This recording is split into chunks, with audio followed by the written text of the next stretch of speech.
The Poco X3 made by Xiaomi. Xiaomi? Anyways, the phone's finally here.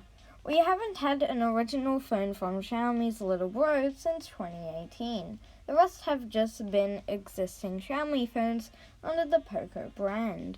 Since this is a mid-range phone, let's first get into the price of it. The Poco X3 will cost around $229 so I'm gonna guess that the European price and the British price, I still can't believe I'm saying those words separately, will be around the same. This is the first phone with the newly released Snapdragon 732G. It's similar to the 730G, but now with an improved GPU. There's also liquid cooling inside the phone, and that's pretty cool. Don't worry, I'll be here all year. The phone has either 64GB of storage and 6GB of RAM, 128GB of storage and 6GB of RAM, or 256GB of storage and 8GB of RAM. The storage is expandable with a microSD card, so storage shouldn't be a concern. The phone has a massive 5160 mAh battery, so of course it weighs quite a bit, but the battery life is quite amazing. The phone has 33-watt charging, so it doesn't take a while to charge. The haptics are unfortunately not that great, but mid-range phones don't usually have great haptics because they don't show up in the spec lists. A similar issue is with the speakers. Oh, and also the software is Android 10 with the latest and greatest of MIUI. Display time. The phone has a 6.67-inch 1080p 120Hz IPS LCD display, protected by Corning Gorilla Glass 5. The screen has a hole punch in the center of the top section, which is typical mid-range stuff. The screen has a tall 20:9 ratio, and the screen-to-body ratio is actually unknown at the time of making this video, but the bezels are quite manageable. Well, at least they seem to be. The back of the phone is made of Corning Gorilla Glass 5.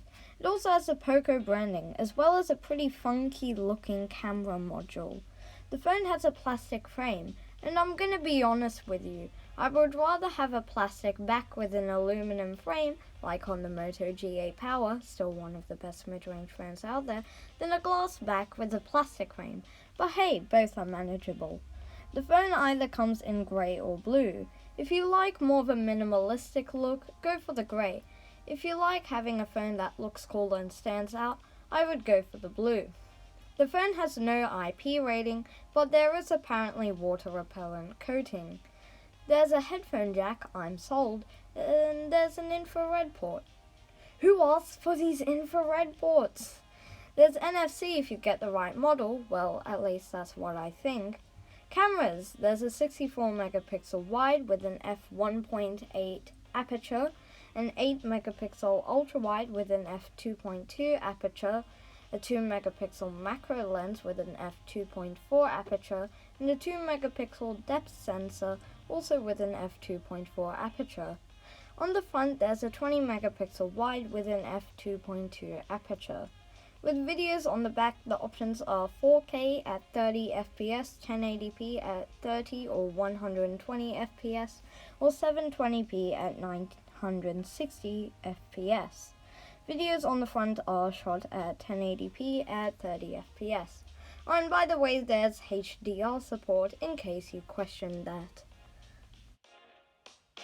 This phone is pretty great, well, if it's available in your region.